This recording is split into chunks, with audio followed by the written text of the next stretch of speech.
몇몇 국가가 있습니다. 일본이 이렇게 얘기하는 게 북한, 중국, 한국 대표적으로 세 개의 국가인데, 근데 거기서 가장 대표적인 게 한국이죠. 혐한 서적 코너를 가면은 북한, 중국, 한국 서적이 주류를 이룹니다. 그런데 한국에 대해서 쓴 책들이 가장 많고 가장 잘 팔리고요. 그래서 아무래도 뭐 한국이 그 공격 대상의 중심에 서 있는 거죠.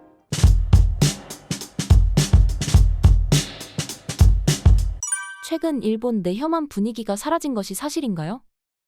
이 부분은 일본에서 한류가 어떻게 생겨나고 어떻게 발전했고 어떻게 변질이 됐는지를 좀 살펴볼 필요가 있을 것 같거든요. 처음에 후유노 소나타가 일본에서 대박이 났습니다. 겨울연가죠. 겨울연가가 대박이 나면서 이제 그 이후로는 K-팝이 또 대박이 터지고, 그런데 그 이후에 2011년도에 동일본 대지진이 터졌습니다. 후쿠시마 원전이 폭발을 했어요. 그 폭발한 그 해에 2011년도에 반후지 TV 데모가 일어났습니다. 일본 전국에서 수천 명의 일본 시민들이 후지 TV 앞에 모여서 데모를 했어요. 일본에서 수천 명이 모인다는 거는 정말 쉽지가 않은 일인데, 그렇게 많은 일본인들이 모여서 후지 TV 앞에 와서 우리는 더 이상 한국 드라마를 보고 싶지 않다, 한국의 음악을 듣고 싶지 않다, 여기는 일본이다, 이러한 말을 하면서 데모를 했거든요. 그 사람들 손에는 일장기가 들려 있었고, 그리고 그 데모를 하면서 키미가요를 부르고 좀 민족주의적인 모습을 보이기도 했었거든요. 그러니까 이게 말이 좋아 반후지 TV지 반한류 데모라고 볼 수가 있거든요. 그 반한류 시위 이후에 이제 이게 그 시위를 시작으로 해서 우리가 생각하는 이제 그 혐한이 그때 본격적으로 시작이 됐다고 해도 됩니다. 그 이후에 혐한 서적이 나오고 또 베스트셀러가 되고 굉장히 인기를 끌게 되고, 이러한 모습들은 아무래도 일반적인 시민들이 혐한을 갖고 있는 거는 일종의 열등감이라고 볼 수가 있거든요.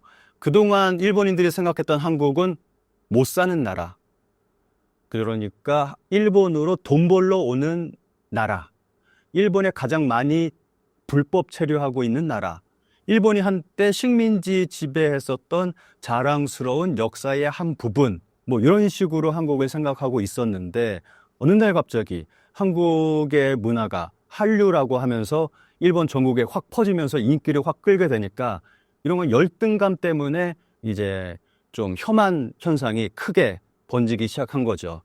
근데 이게 정치로 옮겨갔습니다. 혐한이 정치가 됐습니다. 그 혐한을 정치로 만든 가장 장본인이 아베 총리죠. 가장 대표적인 게 초계기 사건. 이게 정말 일본에서는 크게 보도가 됐거든요.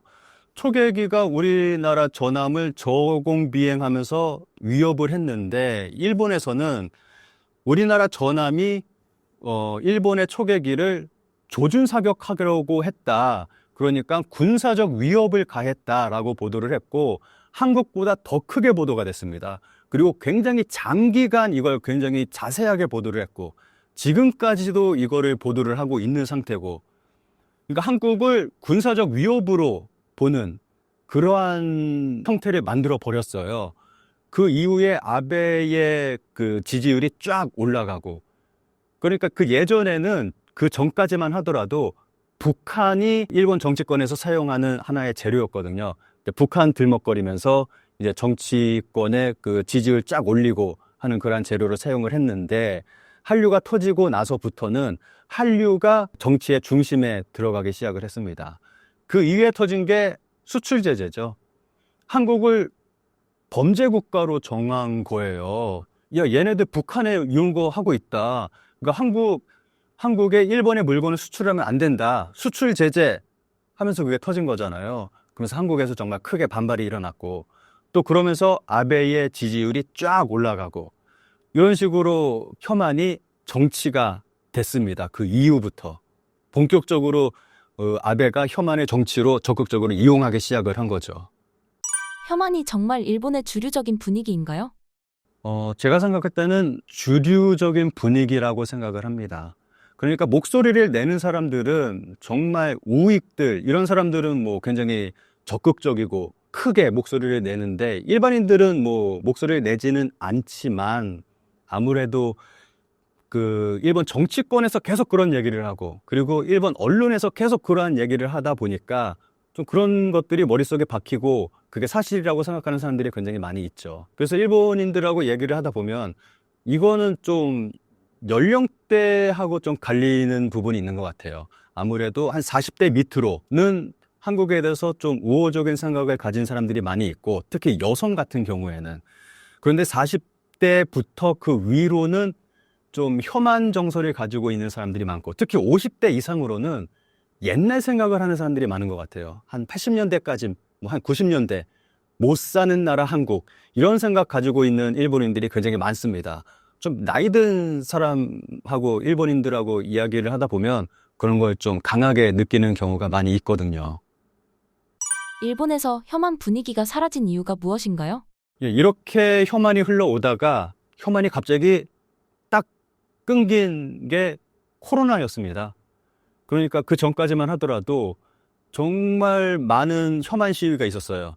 그러니까 매일 일본 전국에서 어딘가에서는 혐한 시위가 있을 정도로 그 정도로 많이 혐한 시위가 있었는데 코로나 때문에 강제적으로 혐한 시위를 못하게 됐죠. 그리고 혐한을 부추기던 정치적으로 부추기던 아베가 사망하고 그 이후에 나온 총리들 스가, 뭐 키시다 뭐 이런 사람들은 아베처럼 그렇게 강하게 혐한을 조장하는 그런 사람들이 아니었어요. 좀 그렇다 보니까 좀 혐한이 코로나, 뭐 아베의 죽음, 뭐 이런 것 때문에 좀 수그러든 부분도 좀 있었고, 그런데 결정적인 거는 한국에 있었습니다. 당시에 코로나 시기 때 한국에서 정권 교체가 일어났잖아요. 새로운 대통령이 나타나면서 한국에서 정말 이상한 현상이 많이 벌어졌습니다. 새로운 대통령이 나타나면서 어느 날 갑자기 여기저기서 우길기, 전범기를 들고 나오는 사람들이 막 여기저기서 막 나오고 그리고 지하철역에 있었던 독도 모형이 어느 날 갑자기 사라지고 그리고 국방부에서 낸 책에서 독도는 분쟁 지역이다 라는 걸 출판하려고 했었고 그리고 독립기념관장에 정말 이상한 사람을 세우기도 하고 그럼 뭐 뉴라이트라는 사람들이 등장해서 뭐 교과서를 바꿔야 된다라는 얘기를 또 다시 시작하기 시작했고 뭐 일본에 굉장히 좋은 그러한 일들만 벌어지기 시작했잖아요.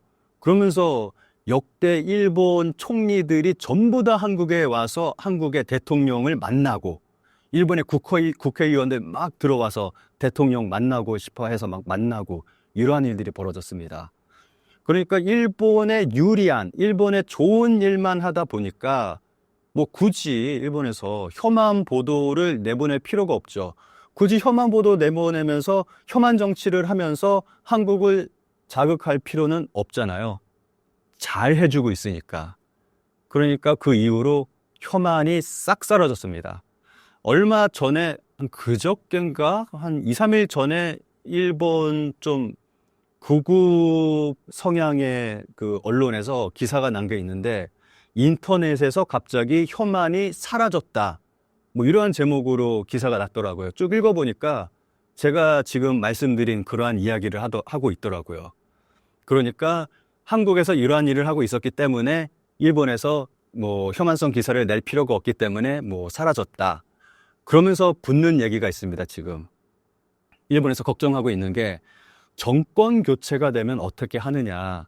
그러니까 일본에서는 아예 지금 정권 교체가 될 거라고 기정사실화하고 있는 것 같아요. 다음에는 진보정당의 대표가 대통령이 될 거다라면서 못을 박으면서 이야기하는 경우가 굉장히 많습니다. 지금은 그렇게 흘러가고 있어요. 만약 우리나라의 정권 교체가 이뤄진다면 다시 혐한의 분위기가 생길 것으로 보시나요? 예, 그거 당연하다고 생각을 합니다. 이것도 박근혜 전 대통령 때하고 비교해 보면 좋을 것 같은데 일본에서 항상 우리나라 대권이 있으면은 대권 후보 사진을 박아놓고 거기에다가 뭔가를 좀 이름을 걸어 놓습니다.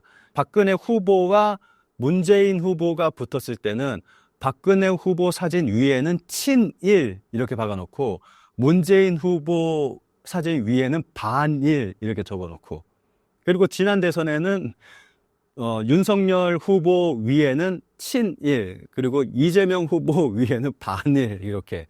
일본에서는 항상 이렇게 친일, 반일 구분하는 게 굉장히 흔해요. 나라를 이야기할 때도 친일 국가, 이 나라는 반일 국가, 이렇게 항상 자주 이야기를 하거든요. 그래서 가장 대표적인 반일 국가는 한국이고, 또 가장 대표적인 친일 국가는 대만, 태국, 뭐 이 정도 들 수가 있죠. 좀 그렇게 좀 이야기를 하는데, 지금 상황을 봤을 때는 그 당시에 박근혜 전 대통령 탄핵당하고 나서 문재인 정권이 들어서고 나면서 그때 혐한이 절정을 이뤘거든요. 정말 문재인 정권을 공격하는 그러한 기사부터 시작을 해서 정말 한국의 모든 것들을 좀 부정적으로 보도하는 그러한 기사들이 좀 폭발적으로 정말 우리가 생각할 수 없는 그러한 기사들까지 다 나왔습니다. 심지어는 뉴스를 제가 보는데 한국의 뭐 경상남도 뭐 어디군 뭐 어디에서 교통사고가 일어났습니다. 뭐 사망 뭐 1명, 뭐 부상 2명. 일본 뉴스인데 갑자기 한국의 저기 어디 뭐 정말 알 수도 없는 그 시골에서 일어난 교통사고 얘기를 하고 있어요. 그리고 뭐 한국 어디에서 뭐 화재가 일어났습니다. 일본 뉴스인데 갑자기 그런 정말 우리나라 뉴스에서도 보도가 되지도 않을 그러한 것들을 보도를 해요. 일본 뉴스에서 당시에. 그러니까 한국은 좀 한국에 대해서 안 좋은 이미지를 심어주기 위해서 계속해서 안 좋은 이러한 부분들을 좀 보도한 게 아닌가 그런 생각이 들거든요. 그러니까 이제 다시 좀 진보 정권에서 대통령이 탄생이 되면 정권 교체가 되면 당시의 그러한 상황으로 되돌아갈 거라고 생각을 합니다. 일본이 유독 한국을 집착하는 이유가 무엇인가요? 몇몇 국가가 있습니다. 일본이 이렇게 얘기하는 게 북한, 중국, 한국 대표적으로 세 개의 국가인데 근데 거기서 가장 대표적인 게 한국이죠. 혐한 서적 코너를 가면은 북한, 중국, 한국 서적이 주류를 이룹니다. 그런데 한국에 대해서 쓴 책들이 가장 많고 가장 잘 팔리고요. 그래서 아무래도 뭐 한국이 그 공격 대상의 중심에 서 있는 거죠. 이게 아무래도 열등감 때문이죠. 열등감. 가장 근본적인 원인은 몇 해 전에 그 실질 소득이 한국이 일본을 넘어섰습니다. 뭐 다들 잘 아시겠지만. 그리고 지금 2년 연속으로 1인당 GDP조차도 한국이 일본보다 높습니다. 그러니까 이런 부분을 봤을 때 일본인들이 열등감을 느끼는 거죠. 못 살던 나라인데. 일본에 돈 벌러 오던 그러한 나라인데, 불법 체류하던 나라인데 한국이 더 잘 살게 됐으니까 그러한 열등감 때문에 그러한 혐오 감정을 느끼는 사람들이 많죠. 아무래도 좀 나이 드신 분들이 그런 경향이 굉장히 강합니다. 한류의 인기가 일본에서 어느 정도인가요? 예전에는 진짜 좀 반후지 TV 시위가 있었을 당시에는 진짜 굉장했거든요. 정말 일본에서 TV를 틀면은 24시간 한국 드라마를 볼 수 있을 정도였어요.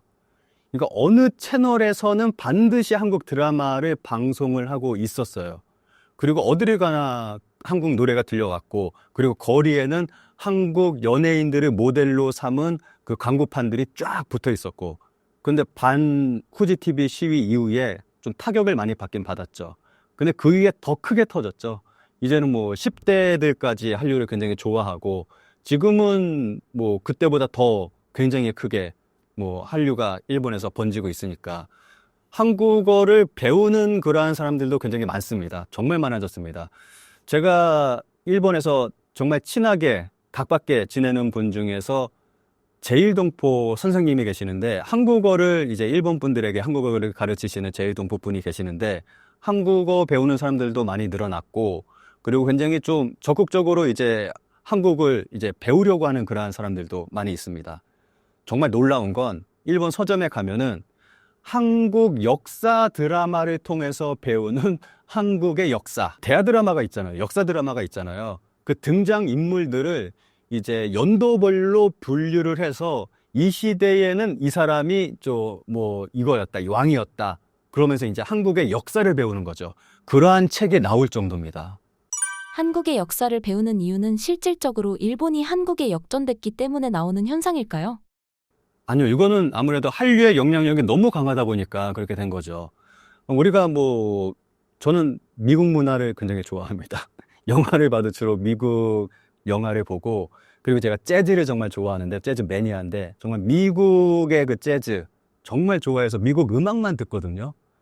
뭐 그렇다 보면은 당연히 그 미국에 대해서 관심을 갖게 되는 것처럼 좀 한류의 영향력이 너무 강하다 보니까 일본인들이 한국에 관심을 갖고 한국의 역사까지 공부하게 되는 거죠. 그 문화의 영향력 때문에. 우리나라 콘텐츠가 글로벌적 인기를 끄는 이유가 내수시장이 작기 때문이라는 주장에 대해서 어떻게 생각하시나요? 일본에서 항상 하는 얘기가 한국 같은 경우는 내수 시장이 작기 때문에 해외 진출을 하지 않으면 살아남을 수 없다. 그렇기 때문에 어쩔 수 없이 해외를 타겟으로 했기 때문에 세계화됐고 세계적으로 한류가 인기를 끄는 거다라고 이야기를 하고, 일본 같은 경우는 내수 시장이 크기 때문에 굳이 세계화할 필요가 없다. 일본 내수 시장만으로 충분하기 때문에 세계화를 하지 않는 거다라고 말은 하는데, 근데 일본 엔터테인먼트 업계의 행동을 보면은 그렇지가 않잖아요. 정말 해외 진출하기 위해서 막 굉장히 많은 노력을 하잖아요.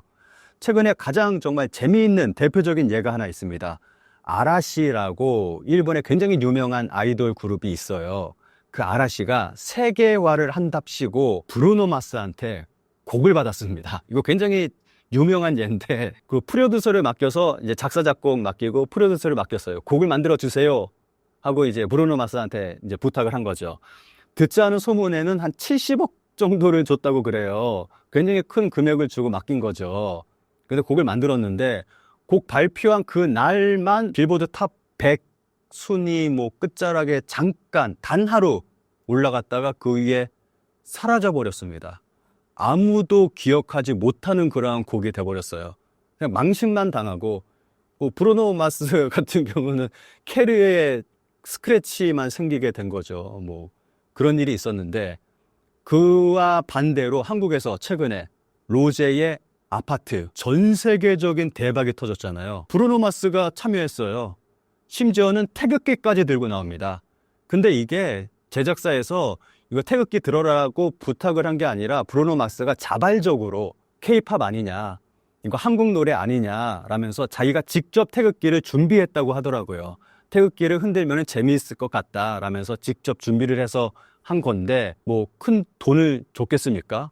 자발적으로 참여를 해서 그렇게 한 건데, 그러니까 아라시 예하고 로제의 아파트 예를 비교해서 본다면은 정말 크게 차이가 나는 거죠. 과거보다 K-드라마에서 국산차가 더 많이 보이는 이유는 무엇인가요? 이 내용은 제가 굉장히 재밌게 읽은 기사가 있어서 제 채널에서 좀 소개를 한 적이 있거든요.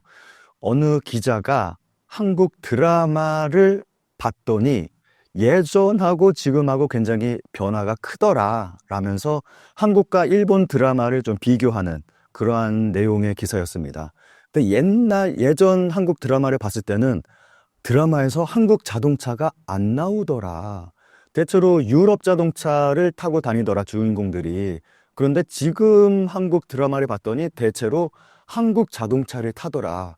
주로 주인공이나 출연자들이 타는 자동차들이 대부분 한국 자동차다 라면서 그러한 이유를 그 기자가 분석을 하면서 이야기를 했는데, 아무래도 예전 같은 경우는 한국 자동차가 뭐 성능이 좋지도 않고 또 브랜드 이미지도 좋지 않다 보니까 한국 드라마에서도 사용하지 않고 유럽 자동차를 사용을 했는데, 지금 같은 경우는 한국 자동차의 제품의 질도 올라가고 그리고 제품의 브랜드도 좋다 보니까 한국 드라마에서도 이제 적극적으로 한국 자동차를 사용하게 된 것 같다라고 이야기를 하고 있습니다. 최근 일본 드라마에서 보이는 특이한 현상이 무엇인가요? 그러면서 이 기자가 한국 드라마하고 일본 드라마를 비교를 했습니다. 한국 드라마를 보면은 한국 제품들이 많이 나온다. 자동차도 이제 한국 자동차를 타고 한국 제품이 이제 드라마에서 전면적으로 보여지는데, 일본 드라마를 봤더니 일본 드라마에서 보여지는 어떤 가전제품이나 이러한 것들은 전부 다 중국 제품이더라. 정말 깜짝 놀랬다 라면서 기사를 쓰면서 좀 자조적인 그런 기사였습니다. 그렇다면 왜 일본 드라마에 등장하는 그러한 가전제품들이 전부 중국 제품일까요? 이거는 일본 가전 그 회사들, 전자기업들이 현재 어떤 모습인지를 살펴보면 알 수가 있습니다. 요거는 제가 데이터를 좀 보면서 제가 설명을 드리도록 하겠습니다. 일본 기업 샤프는 뭐 거의 모든 사업을 정리하고 버티다가 2016년에 대만의 홍하이 그룹으로 매각됐습니다. 그리고 일본 내에서 백색 가전의 생산을 중단했습니다. 2022년하고 2023년에 대규모 적자를 내면서 2024년에는 대형 LCD 패널 제조업과 TV 사업 철수, 그리고 오사카 공장을 폐쇄했습니다. 토시바 같은 경우는 경영위기 속에서 2016년 가전 사업이 중국 메이디 그룹에 매각됐습니다. 해외 공장을 매각하는 등 여러 방면에서 사업 축소를 진행했고 2017년에는 플래시 메모리 사업부를 SK 하이닉스에 매각했습니다. 그리고 같은 해 TV 부문도 중국의 하이센스에 매각했습니다. 2009년 산요전기는 경영 악화로 파나소닉에 넘어갔습니다. 2010년에는 반도체 부분을 미국의 온 세미컨덕터에 매각했고 2011년에는 백색 가전 부분을 중국 하이얼에 매각했습니다. 결국 2013년에는 회사가 병합되면서 산요라는 이름은 역사 속으로 사라졌습니다. TV 부문은 일본 기업인 후나이에 매각됐습니다. 그런데 2024년 후나이도 수익성 악화로 파산하고 말았습니다. 그리고 산요 가전은 중국 하이얼에 매각되면서 아쿠아라는 이름으로 변경됐습니다. 그래서 그 중국의 하이얼은 아쿠아라는 브랜드를 이제 회사 명도 아쿠아고 제품 명도 아쿠아라고 해서 일본 그 가전제품 매장에 판매를 하고 있는데 굉장히 인기리에 판매되고 있습니다. 그리고 일본인들은 이 아쿠아 브랜드가 일본 브랜드라고 생각을 하고 있어요. 중국 제품이라는 걸 모르고 있습니다. 굉장히 인기리에 판매가 되고 있고 일본인들은 또 일본 거라고 생각을 하고 있고 뭐 이런 현실이 펼쳐지고 있습니다. 여기서 또 최근에 이슈가 되고 있는 게 일본의 TV가 이슈가 되고 있거든요. 그 파나소닉이 TV 사업을 철수하기로 했습니다. 그래서 TV 사업 부분을 이제 판매하기로 내놨는데 그 어느 기업도 사겠다는 기업이 나타나지 않고 있어서 지금 어떻게 해야 될지 고민에 빠져 있습니다. 지금 이 상태에서 현재 일본에서 TV 브랜드는 그래서 소니만 남게 됐습니다. 그러니까 일본 기업에서 TV를 만드는 회사는 소니밖에 없습니다. 지금 상황에서. 최근에 조사한 거에 의하면은 일본에서 판매되는 TV 중에서 50%가 중국산이다라는 데이터가 나왔습니다. 중국 기업인 하이센스의 TV가 50%의 점유율을 차지하고 있고 TLC가 거의 10% 정도 되고 그리고 샤프가 21% 되는데 샤프 같은 경우는 아까 말씀드렸듯이 대만으로 넘어갔잖아요. 게다가 샤프는 TV 사업을 이제 철수했습니다.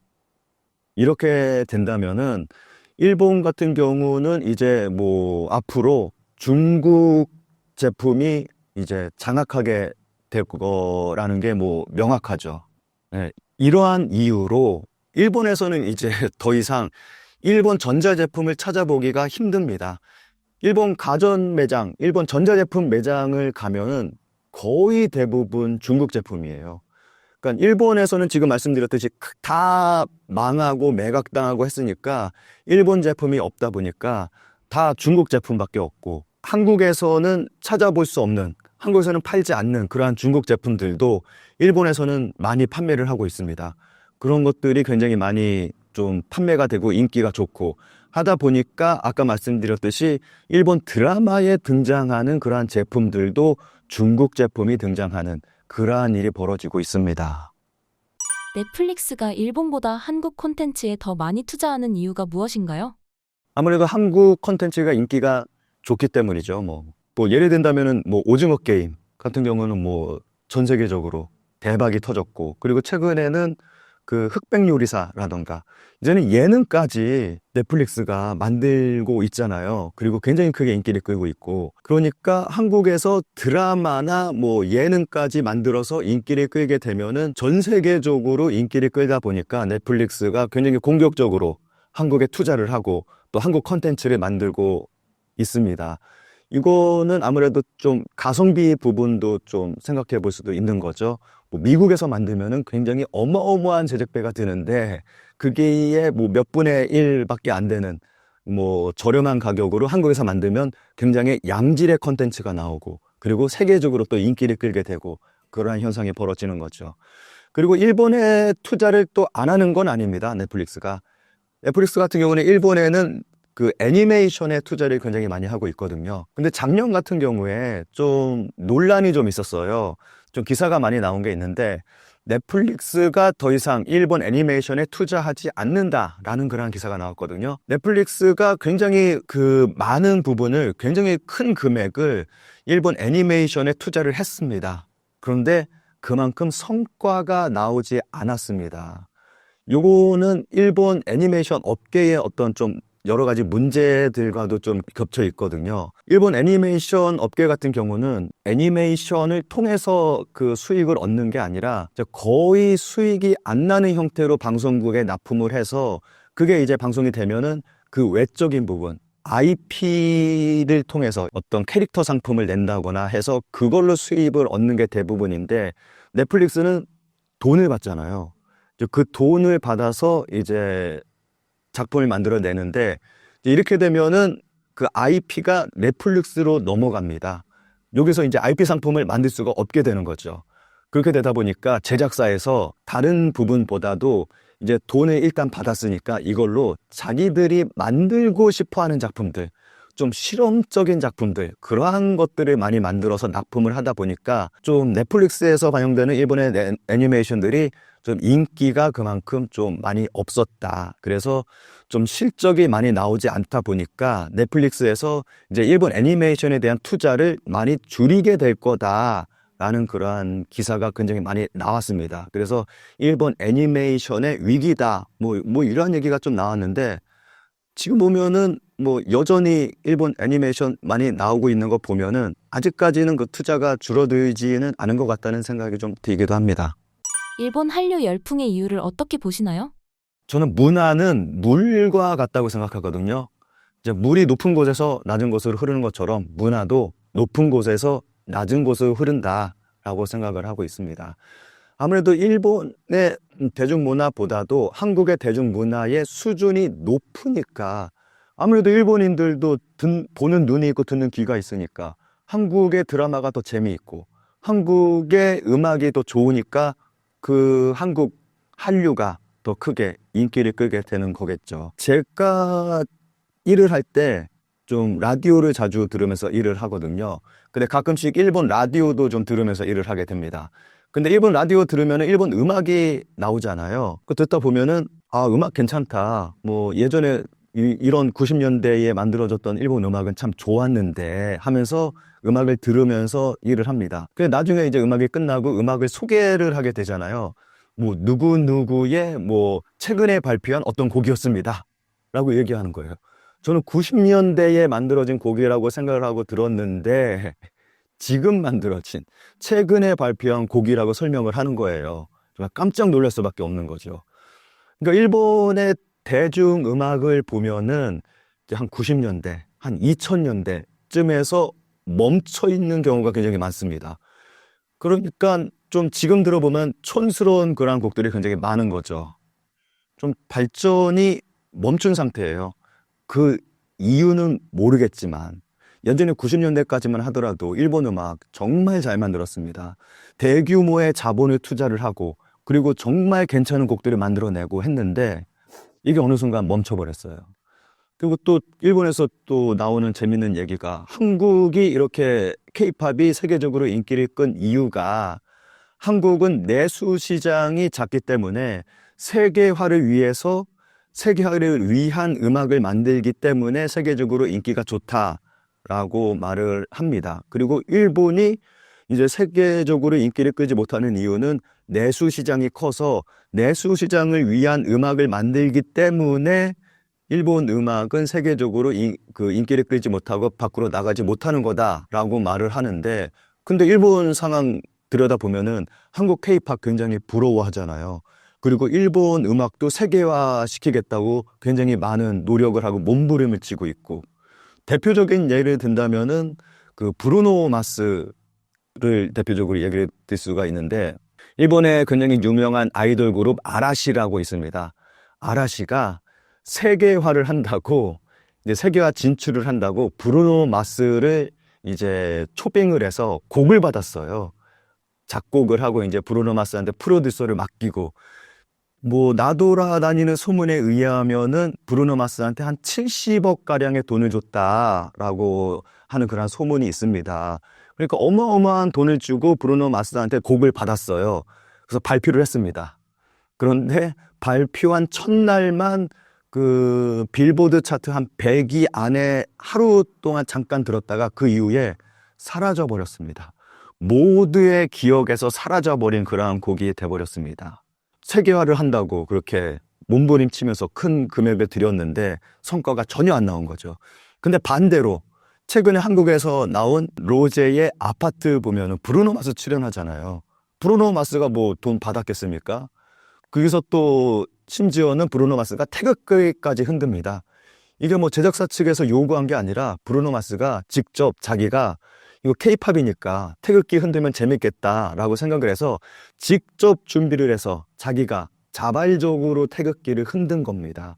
그런데 대박이 터졌잖아요. 그러니까 우리는 뭐 별다른 크게 노력도 안 하고 큰 금액을 들이지도 않았음에도 불구하고 전 세계적으로 대박이 터지는데, 일본은 정말 큰 돈을 들이고 노력을 함에도 안 되잖아요. 그러니까 이거는 어떤 그 문화의 차이, 수준의 차이, 대중음악 수준의 차이가 그만큼 크게 난다고 볼 수 있다고 생각합니다. 한류에 대한 일본인들의 태도는 어떠한가요? 일본인들이 바라보는 한류는 뭐 예전과 지금하고 비교하면 굉장히 많이 바뀌었죠. 예전에 이제 한류가 처음 터질 때가 후유노 소나타, 그 겨울연가 당시만 하더라도 그냥 단순히 아줌마들만 열광하는 그러한 상황이었는데, 지금은 뭐 젊은이들까지, 뭐 심지어는 아저씨들까지 한국 드라마를 본다, 뭐 이러한 상황이 펼쳐지고 있으니까 굉장히 많이 바뀐 거죠. 2011년에 후지 TV 시위가 있었습니다. 그러니까 수천 명의 일본인들이 후지 TV 앞에 모여서 더 이상 한국 드라마 보고 싶지 않다, 더 이상 한국의 K-팝은 듣고 싶지 않다라고 말하면서 시위를 벌인 적이 있습니다. 당시에 다른 TV보다도 후지 TV가 한국의 그러한 드라마들을 더 많이 좀 방송을 한 경향이 있었거든요. 그러니까 후지 TV가 타겟이 돼서 정말 많은 사람들이 후지 TV 앞으로 달려가서 후지 TV 앞에서 이제 반한류 시위죠, 말하자면은. 그래서 한국 드라마 보고 싶지 않다, 한국 음악 듣고 싶지 않다라고 좀 시위를 한 적이 있습니다. 그 당시가 2011년이기 때문에 동일본 대지진 터지고 후쿠시마 원전 폭발하고 얼마 되지 않은 시기였어요. 그래서 아무래도 그런 지진에 대한 어떤 그러한 불만이 제가 생각할 때는 한류로 좀 터진 게 아닌가, 이어진 게 아닌가, 그런 생각도 들고요. 그런데 그 이후로 한류는 더 많이 발전을 했죠. 이제 뭐 10대까지도 이제 한류에 빠지게 됐고, 그리고 코로나가 터지면서 이제 아저씨들까지도 한류 드라마를 보게 됐다, 뭐 그러한 기사가 나올 정도로 이제 전 세대가 좀 보게 되는 그러한 한류, 한국의 문화 콘텐츠가 됐습니다. 근데 아무래도 좀 세대 간의 격차가 있기는 있어요. 젊은 사람들, 특히 여성분들은 이제 뭐 크게 그 반감 없이 한류를 굉장히 좋아하는 그러한 부류가 됐고, 이제 남성들 같은 경우, 특히 이제 중장년층들, 아저씨들, 좀 할아버지들 같은 경우는 좀 반감을 가지고 있는 사람들이 많이 있죠. 좀 아직까지는 좀 그러한 상황입니다. 일본의 콘텐츠가 더 이상 성장하지 않고 쇠퇴한 이유를 무엇이라 보시나요? 근데 일본 콘텐츠가 쇠퇴하는 이유는, 근본적인 이유는 저도 잘 모르겠습니다. 일본도 분명히 이러한 것들을 만들 수 있는 능력이 있는 사람들이 있을 텐데, 그런데 아까 말씀드렸듯이 정체되어 있단 말이죠. 90년대, 2000년대 그때 수준에 멈춰 있는 상황이다 보니까 아무래도 좀 한국과 일본의 문화 차이는 이제 대중문화 부분에서 봤을 때는 그 수준의 차이가 점점 더 벌어지고 있는 그러한 상황입니다. 아무래도 제가 볼 때는 수요가 있으니까 공급이 있다고 생각을 하거든요. 그러니까 일본인들이 좀 그러한 것들을 좋아하는 부분이 있다 보니까 그러한 것들이 또 만들어지는 것 아닌가 하는 그러한 생각이 듭니다. 특히 아이돌 문화 같은 경우는 좀 일본의 아이돌 문화는 한마디로 이야기를 한다면 미성숙의 문화라고 말을 할 수가 있거든요. 그러니까 완벽하게 잘 갖춰져서 완벽한 무대를 보여주는 게 이제 한국의 아이돌이라면은 일본의 아이돌은 좀 어설프게 노래하고 어설프게 춤을 추고 이러한 게 일본 아이돌 그 문화거든요. 예전에 한국에서 크게 논란이 됐었던 게 일본 그 아이돌을 그 선발하는 오디션 프로그램에서 굉장히 노래 잘하는 사람들은 다 탈락이 되고 좀 어설픈 사람들만 다 올라갔거든요. 그러니까 일본에서는 잘하면 안 되는 거예요, 아이돌은. 그러니까 아이돌이 좀 어설픈 모습을 보여야지 이제 그것을 보는 사람들이 응원을 하면서 아이돌이 성장하는 모습을 보면서 그것을 통해서 어떤 카타르시스를 느끼고 이제 그 성장하는 모습에서 만족을 느끼는 거죠. 그래서 일본의 그 아이돌 문화는 미성숙의 문화라고 이야기할 수가 있습니다. 그래서 이러한 부분도 어느 정도 좀 크게 작용을 하고 있다고 생각을 합니다.